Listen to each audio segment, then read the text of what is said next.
This is the Your Sports Resource Podcast, where each week you'll learn actionable strategies that you can implement so the operations of your club support your coaching staff and the direction of your organization.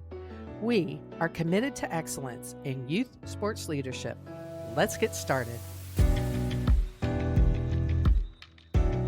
Hello and welcome to the Your Sports Resource Podcast. I'm Matt Boss, and today we're going to get a little perspective from the college coaching end. I'm very excited that we will be joined by newly hired associate head coach at the University of Kentucky, Caitlin Hamilton. Caitlin, welcome.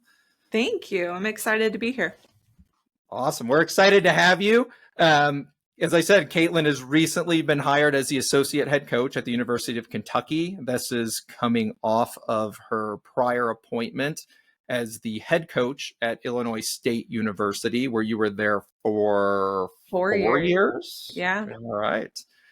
Kind of a little bit of a spoiler alert. I'm going to kind of just throw that out there now that Caitlin and I have a history together, as she was somebody I had hired when I was the head coach at IUPUI as an assistant coach. So she spent 2 years at IUPUI with me, and then 2 years in Bloomington at Indiana University following. Is that correct? Two full seasons at IU. Yeah. So that was in between IUPUI and getting hired as the head coach at Illinois State. So yeah. So Caitlin, I think you may be the first college coach we've had on the podcast. So this is going to be exciting. Yeah, this is going to be good. And I think it's, I think it's a good opportunity for us here to dive a little bit deeper into a college program. We do a lot of stuff with clubs. We've talked to some clubs. We put out a lot of content that I think is relevant to clubs. And I think it's good to touch on the college end.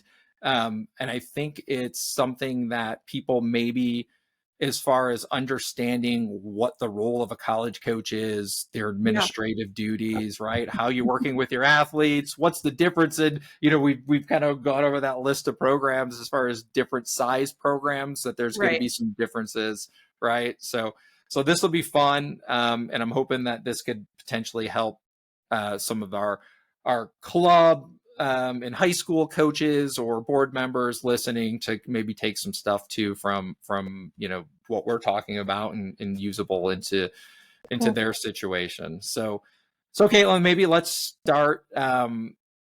You've had this experience in different size universities.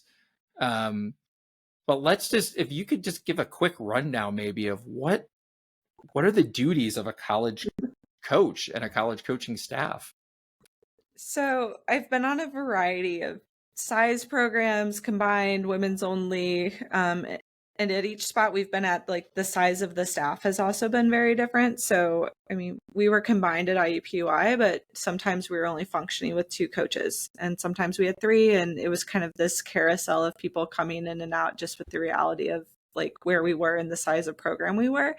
So I felt like in one of those types of roles, or when I was a head coach at Illinois State, when I was really relying on one assistant, I did everything, a little bit of everything. And swimming was such a small piece of that at some points in time. But for my day-to-day right now as an associate, it's a lot of recruiting. It's a lot of meeting with individuals, whether that's our support staff on the athletic training, nutrition, strength and conditioning, marketing, communications. It really doesn't matter who that is. We're trying to build those relationships and foundations right now. And then off deck, it's like we kind of split it up. So we have a staff of 8, soon to be a staff of 9. We can kind of divvy out some of those administrative responsibilities, whether it's travel, scheduling recruiting visits, and making sure those are functioning like a fine-tuned machine, or equipment. There's so many pieces of it that you don't even think about until you're in it. It's like you don't know what you don't know type of situation until you're living it. But I think the one thing I was really grateful for our time is you kind of just let me run with things. I look back on it and I'm like, why did that let me do that? I had no idea what I was doing.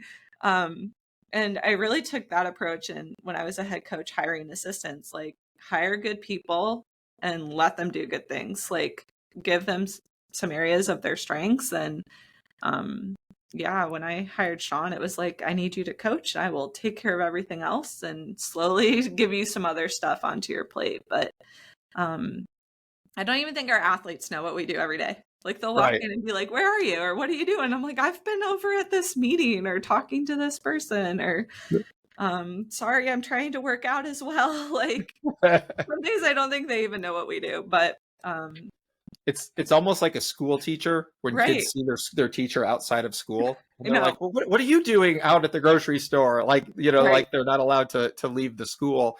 I know. Um, and I think it was one of the things, I think maybe when hiring you, because at that point, I had been alone for a long time as far Yeah. as head coach, right? And Yeah. just recently got the funding to add some assistants, and my feeling was always, I feel like I do an okay job at a lot of things, but I don't do an exceptional job at any one thing. Just given that the mirage of like, oh my gosh, there's just so many So much. things that are going on all Yeah. the time, right? Yeah. Yeah.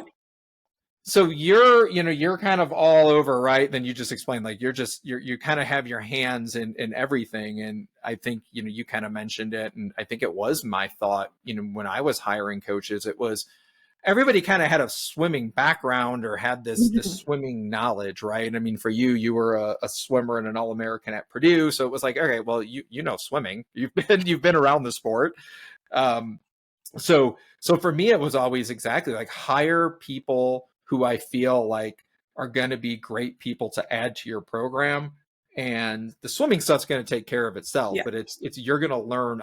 We can learn all those other things that have to go on, and we can teach things as you're going. But if the people are the right people to be mentors towards your athletes, obviously that's what you're looking for. And then from my end, always it was, I mean, let's be realistic. Like, we don't have to, I mean, everything's public knowledge if they want to look it up. If you're at a mid-major state institution, right, the salaries aren't exactly, something to keep people around for a long time. So I part of know. it for me, right, was once I started getting assistant coaches was, okay, well, we've got the athletes and we have to worry about this, but it was also, how do we give the assistants the skills in the background for them to move on in 2 or 3 years? Because realistically, you're going to keep someone for 2 or 3 years with what we Yeah. were paying. But we always wanted to set people up, as far as coaches, like what's that next move going to be, and let them have those skills. So, Yeah. I mean, that came into play, I think, a lot with that too. I absolutely like, I mean, I remember getting the call like that I was looking, and I had just sat down and told you like, I'm here. Like I'm ready. Like let's do this again. And then it was like, oh, okay, I guess I'm headed onward now. And walking in there as an assistant and be like, yeah, I've ran my own group. I've done like I did the entire cycle. Like, and they're like, you just stopped swimming 2 years ago. And I was like, I know, but like here are all the things that Matt like either taught me to do, had me do. Like I was very prepared to go into that interview, and like I've done all of this. Like put me wherever you need me, wherever you think my strengths are, because I can at least have some hands-on knowledge of what we're doing. And then I hired Sean, my assistant at Illinois State, in the middle of COVID. And so he came in mid-year, and we were just in this like scramble mode of everything had been pushed into a spring season. We had 16 weeks to get a sprint group put together because we really didn't have one. And I was like, coach, like I promise I will teach you everything else, but like right now, let's get you some like athletes buying into what you're doing. You have autonomy in what you're doing. Like I know you know swimming, you're coming off of a huge club background, like coach.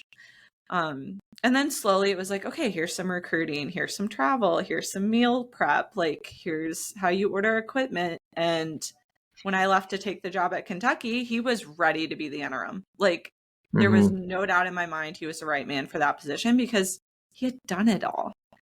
I mean, there were very few things that I didn't have his input or have him like learn with me because I needed him to be ready to either walk into a Power 5 school and be like, I've done all of this, put me where you want me, or take over a program.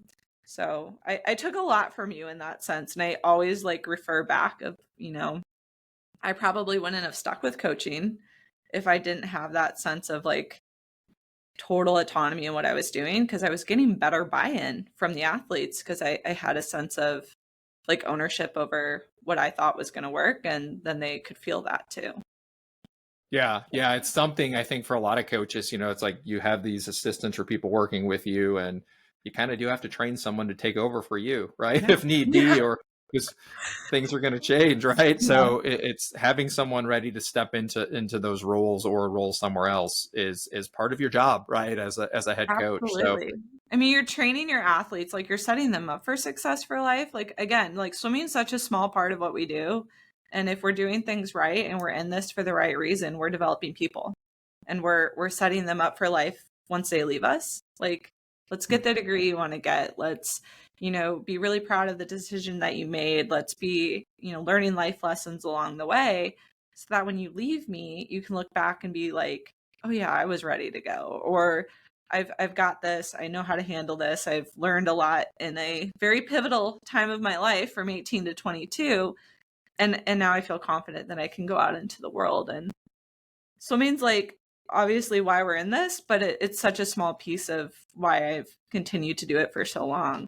It's all about the people and bringing in good people on staff or bringing in good athletes. Like, I think if you surround yourself with that like-minded, we're going for one common goal, we're continuing to try to be better. Like, I don't know everything. I will not sit here and claim to know everything. I'm constantly trying to learn, and that's been the cool part about coming to Kentucky is I'm surrounding myself with like really creative individuals who are coaching for the right reason. And it's just been incredible, like the last 3 weeks, just how much I've been challenged to like think outside my comfort zone in the box. And it's refreshing. Like it's been really cool to be at that point 10 years in and like, oh, I've never thought about it that way, but I'm going to try. Like, I'm going to definitely start right. to.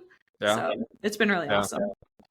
So having moved to some different programs now, and obviously just walking in Kentucky and having a completely new staff, and obviously having to get to know the team, and you're going to have things that you all want to build. So Yeah. as far as team values go or building that culture, how do you typically go about that?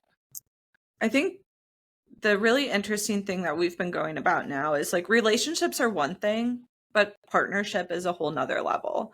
And I've been in awe of watching Brett like have these individual meetings, incorporate staff into those, or women's team meetings, men's team meetings, combined team meetings, and everything we're talking about is that partnership. He started by like setting the foundation on the staff of finding people that are coaching for the right reason. And I've told recruits like Brett's a people first coach. Like he wants to know you, your story, your family, like what motivates you, what excites you, what do you want to do after this? And I've sat in on so many meetings where we haven't talked about swimming at all.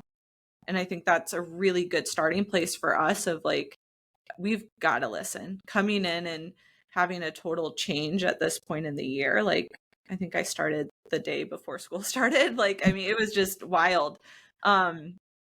This year our goal is to listen and to build that partnership and that level of trust and have this super strong foundation where communication's at the center of it that we can launch from.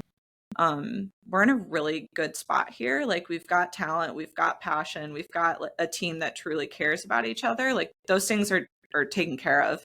And now we can come in and almost take them one step further. I think with this generation of athletes, I've just noticed they almost need help, like given tools to be successful. Like they want to be good. They want to find the ways to get better, but it's like, what's the roadmap to get there? So we're doing some different things with our leaders, doing some different things with our emerging leaders, like finding ways to build in that confidence piece in themselves of like, not just the swimming side, but the day-to-day side, and having all of that translate back into the water. So it's not an easy task, and it's a multi-year like plan. It's not something we're going to do overnight, but if we do it the right way, it's going to take a while and it's going to pay off in such a big way for everybody involved, whether that's a senior looking back and be like, I remember when that change happened and how far we've come, or somebody that's walking in as a freshman that really doesn't know anything different. those are the messaging that we're just going to be very consistent about with them all year. Yeah, and I like how you're saying how, it starts with the coaching staff, right? And getting the coaches on the same page and understanding that delivering those consistent messages are what's going to make that difference in the long term with the greater team, right? Like if the coaches aren't on the same page or they're not delivering the same messages, it's hard to kind of have that trickle down into the athletes. So I think that's fantastic, obviously, to hear that, hey, you're having those meetings and you all Yeah. are talking about it, you're establishing what you want, and then you can kind of let the athletes know that. And then from a college standpoint, right, then it goes into it's not just the team, then you've got to recruit every Yeah. year more people to bring in. So Right. as far as from the recruiting end, how do you then approach from the recruiting side of it, Yeah. to let those athletes know, kind of here's what we're about, here's what our values are, but then also to know what do you do to make sure that they kind of fit, for what you're looking for. Yeah, recruiting's tricky, and it's tricky no matter where you're at. Like whether it's a women's only program mid-major and you're trying to find the right fit there, or oh gosh, I was at IU at the mecca of IU swimming. I mean, we were recruiting top tier classes year after year after year, and I think my fundamental beliefs about recruiting has never changed, no matter what level I'm at, whether it was being a GA at Wyoming and getting 4 or 5 names that I was allowed to talk to, or, being a recruiting coordinator and completely in charge of the future of the program. Um, I always start with building the relationship. Like those first few calls, I want to get to know them as people because it's going to tell me a lot about how they handle situations. And our sport is hard. Like there's no denying that our sport is going to throw you a curveball and it's going to be demanding, and it's just it feels long at some points and times, and it's not going to go perfectly. Like there's not one single athlete out there that their career has been perfect. And so I want to really ask questions that are going to kind of stress how people are handling situations, whether it's a relationship dynamic between their club teammates and their club coach, and kind of getting some insight into what that would look like in a combined college program. Or I mean, we talk about everything. One of my favorite conversations, especially on the women's side, is junior year, so much happens. Proms are happening, homecomings are, I mean, I want to talk about life. I want to hear what they're excited about. And I want to be able to chime into that and direct a conversation with them that they're leading. For me, yes, I'm getting information, but I also want to provide a place to ask questions, because I'm getting just as much information about the types of questions that are important to them as if I was the one here's my checklist, let's go through this. And I always tell them I'm an avenue of support here. I'm here to help you through this process. I'm not here to tell you how this process is supposed to look for you. If you're saying I'm ready to commit a year from now, well, our recruiting process is going to look a little different than you're I want to be committed by the end of the semester. So catering it a little bit, just because everybody has different needs. And when we're looking at a women's team in particular, we're always recruiting everything. I think when you start to pigeonhole yourself into, I've got a sprinter going out, I need a sprinter coming in, you're kind of losing the bigger picture of, well, how are we developing depth? How are we developing people? I'm not always going to get somebody who's going to come in the door and be 100% ready to go. There are very, very few athletes like that in any class. Everybody's got opportunities to grow. Everybody's got opportunities to get better and find things that we can partner with. And so it's kind of seeing this big picture and then molding it down. I love recruiting. It's my favorite part, because you get to develop that relationship 2 years before they even step on campus with you. And if you do it the right way, I think you're getting just such a better quality of togetherness once they get here as freshmen. They already feel like they are part of the family, and things happen a lot faster. So it's one of my favorite parts of the job. It's can be hard when you're navigating a new dynamic of who are we want, where are we targeting, what's worked, what hasn't worked. what areas of the country really like Kentucky and being at the northern part of the SEC. Where is our focus? We're kind of sussing that all out right now, but it's seriously one of my favorite parts. Yeah, so there's like there's the recruiting strategy part of it, Yeah. right? Where it's like all those, and then it's okay, well now we've got to execute, but executing Right. means we still have to find the right athletes. So Right. yeah, it is definitely a process. And I agree, there was years, right, where you're like, hey, this is what we want to do, this is how we want to approach it, but the kids have to be there too. So, Right. you're always pivoting, right? As far Always. as, but I do love it that there's those key fundamental things that you're looking for, that those things are never going to change. So that sets your program up to be successful long term. So speaking of, so we're talking about recruiting, Mhm. and that, we're talking about recruiting specific athletes, but you're someone who's obviously spent a lot of time visiting clubs or high school Yeah. programs. What are some things that you've kind of taken away from, some of the clubs, or high school programs that are having success, but also, producing athletes that are going on to college and have success? So Yeah. what are some of the things that are maybe similarities that you see as far as what those teams are doing in terms of what they're valuing, how they're producing, not just good swimmers, but good people that then are now appealing to bring into your college program? For sure. Some of the best clubs out there are, again, looking at that bigger picture, and that's going all the way down to their learn to swim. I've been really impressed with a handful where, like, either they have a great feeder program from lessons, or they have their own learn to swim, and they are teaching the fundamentals and teaching the skills, like, in a very critical, full lifespan type of way. Um, where they're not taxing athletes too early, or they're not trying. I mean, I've also seen clubs on the other sense of like, have we talked about technique at all? I'm not sure. Like, I can't see that.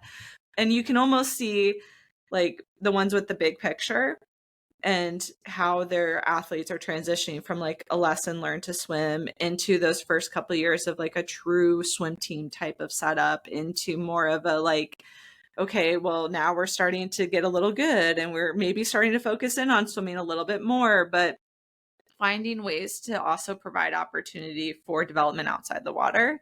That's a piece that probably is stemming more from my biomechanical like education background, is like I want them to know how to move. Like I want them to know how to move on the water, out of the water, in the water. Like I want them to have a really good sense of body, and that kind of also needs to allow for some space to do some other sports and it be okay. Um, and then there's going to be a time where they can specialize. And that's also like, okay, so we're in high school, we're starting to add in a little bit more of, maybe of that specialty like event, or we're starting to lift a little bit, or we're just finding, a progressive way to do that so that when I walk in and they're 15, 16, 17 years old, I'm like, ooh, there's development there. I can see all the tools and the foundations, but I know what I can then take. And some athletes, that's more of a natural thing. Some things you can see it from a club side where they've actually truly like broken it all the way down. I think in recruiting, we always ask about like their club team and the dynamic. And the ones that are doing it well are the ones that are creating that sense of like love and passion for the sport. Like at the end of the day, it is a sport and it should be fun. And I'm guilty of like not always providing that and getting wrapped up in like, oh my gosh, we're in season or championships are coming up or like we've got to perform. So at the end of the day, my job is to help them perform, but it's supposed to be fun. And there's supposed to be moments where they're like enjoying the people that they're around. They're enjoying that environment. It keeps pulling them back in and wanting more. And it's like, it's okay sometimes to think about that like summer rec league 6 and under and like how they fell in love with the sport and finding ways to bring in some of that joy, because again, the seasons really never end. The sport can be very time demanding and grueling, and the people that stay with it and the people that continue to find success in college are the ones that are like, I love swimming. And here are all the reasons why I love swimming. And 9 times out of 10, it's the relationship piece. It's their teammates. It's how it makes them feel. It's having opportunities to find ways to like get better for them. Um, And I think like now it's like there is so many things that we can do here and teach that we can find ways to get them better and find like areas that they thrive in and maybe areas that we need to have some more growth mentality. But I can't change the love piece, like unless I'm providing opportunities for them to be reminded of that. Yeah. Yeah. It's it's almost like I got to the point where I would, as I'm doing my season planning on a calendar, even write out some fun stuff, Yeah. like 2 months in advance, where, cause it was like, I agree. You hit those stretches where it's, oh, it's October. We got to get ready for this meet in November. Right. It's January, championship season's right around the corner, but right. You're like, okay, well, at the meantime, the athlete's like, yeah, they've been working really hard. Their brains are fried, Yeah. from school and swimming. And you're like, oh yeah, remember to put something fun in there every once in a while, because I mean, again, like being realistic, there was mornings where you walk onto the pool deck as a coach and you're trying to drag yourself in and go, okay, I gotta get a little energy here. They're gonna be tired. I'm exhausted. So what do they feel like? Right. I I know know. yeah. And I think the other side of that too is like, as a coach, I've learned that me showing them, I love swimming. Like I am such a swim nerd. I love swimming. I wouldn't be here without it, but it's not my life. Like Mm-hmm. it's not the entirety of my life. And I really think it's important for your athletes to see that. Like, and it almost gives them permission to have an identity outside of the sport. And my personal career ended with injury, and it was just like a whole identity crisis for probably a year and a half. But um I also took that away of like, okay, well, I don't ever want them to feel like it's the only part of them. Like there's so much to them. They're like everybody's got a dynamic personality and other things that we're good at. Well, how do we find that if it's just like the only thing I seem to care about and I spend the most time in a week with them is swimming? Like, so it's almost finding some ways to have like that dynamic partnership with them starting at the club level of like, yes, they see you as a mentor and they see you as a very important part of their life, but it's almost remembering like this isn't the only aspect of their life. Like they have a lot going on and they have a lot of things that they're passionate about. And yes, swimming gets to be a big part of that instead of the only part of that. That's a great point. And I think I took me a while to realize that too, where it was opening up more about, my own family, Yeah. travel I did, something that was completely different from swimming, that, realizing that they were super interested in that. Yeah. Right. And that then opened up the door to have other conversations or things that maybe that they're interested in. So I think that's a great point, because you hear a lot of that. And I think a lot of that lately, right, about swimmers. And it's a mental, we know the physical toll, but we know that Yeah. there's, more and more seeing that there is a mental toll on this as well. So I think that's great, kind of Yeah. great point. And it Um, helps. I married a non-swimmer, like so far out of the swimmer world. Like he's learning. Bless him, he's learning. But yeah, I think that also like when he comes around or he's around with our dogs or whatever, like he doesn't even know what to ask about swimming. So he's like, let's ask about anything else. Like I'll talk about whatever else you want to talk about because I cannot keep up with the swimming conversation. But yeah, no, yeah. I remember like your kids were little when I was around, and there'd be mornings where you're like, Caitlin, you're taking it. Like life happens and it's okay for life to happen. And I think having a team see that is so valuable. And how you react in that moment is so valuable. Like, because their life is going to happen. Like, there's going to be things where they call you and they're like, hey, this is going on. And it's going to be okay. Take care of it. Like, it's okay. It's okay for that to be what's going on right now. I remember freaking out a couple of athletes, back when I was coaching, where you could see them, walk in the door, and you see what type of day they're having, Yeah. and you're like, all right, they're struggling today, they're not here, and the simple conversation, hey, what's going on, and oh, this is coming up, I've got this project or this exam, I'm really stressed, I need to study, and I distinctly remember multiple times saying, okay, is it a better situation for you to be here and get a little exercise in today, and take a mental break? Or do you need to really just kind of go off and handle this right Mhm. now and utilize this next couple hours to prepare yourself for maybe for that exam that you have later tonight? And you're kind of getting that look of like, what are you like? I can't miss practice, and it's like, Yeah. no, you can. You Yeah, know, it's gonna be it's okay. okay, right? This 2 hours in October are not going to have this. You know, it's not going to be this massive effect on the end of the year, because if you're mentally not able to do this today, then you know, we need to find something for you to be productive and get in the Yeah. right mental state. But sometimes that is, it's, hey, just get in the water and go up and down the pool, because that, Yeah. you know, sometimes they need that break. So Sometimes it's it's like, you have 50% to give me the 50%. right, Like, that's better right, than you giving me nothing. And I think that is also a really hard thing for people to wrap their head around, of like, oh, like, the permission of it is, yeah, can be, if it hasn't ever happened before, it can be a little overwhelming. It's like, no, yeah. it's okay. But that comes back to knowing your athletes and having a culture of, hey, Yeah. we're here to develop you as a person, and the swimming is part of it. Mhm. And again, you're right. There's going to be stretches though where it's like, hey, we got to get down, we got to work hard. And I think all the swimmers realize that by now, right? By the time they Yeah. get to you, they've kind of been Yeah. through this and understand that. So yeah, That is that is the benefit of like getting them at this level of like, they've been around club, they've been around high school swimming, they've kind of like, I think club teaches some really good things. I think high school swimming teaches some really good things of preparing them for the dynamic of a college program. And by the time they get to me, the swimming is not ever what takes the adjustment period. Like, usually that's the first thing freshmen pick up. It's everything else. It's all hmm of like, I like to say, like, your freshman year is constant change, and swimming hmm will be the consistent piece. Like, as soon as you think you've figured it out, something will change on you, whether it's classes, semester to semester, or just scheduling. Or, I mean, if you can get through your freshman year learning how to roll and adapt and accept some of those changes, the rest of your college career is going to be a sailing, like smooth sailing. Yeah, yeah, for sure, for sure. So, well, I know you're busy. You're going back and forth between, you know, moving and starting a Yeah. new position, and obviously you guys have a lot going on there at Kentucky. So, I appreciate you joining me today. I think Mm.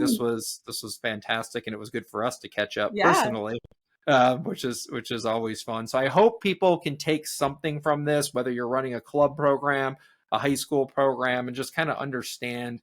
Um, you know how you're treating your athletes, the culture that you're building, it does affect them down the road, right? It's not just when they're in your program. So I hope somebody, you know, no matter what your situation is, took something away from this. If you're looking for more information, you can find it at yoursportsresource.com. If you want to reach out to us via email, it's info@yoursportsresource.com. Thanks for joining us today. Thanks, Matt.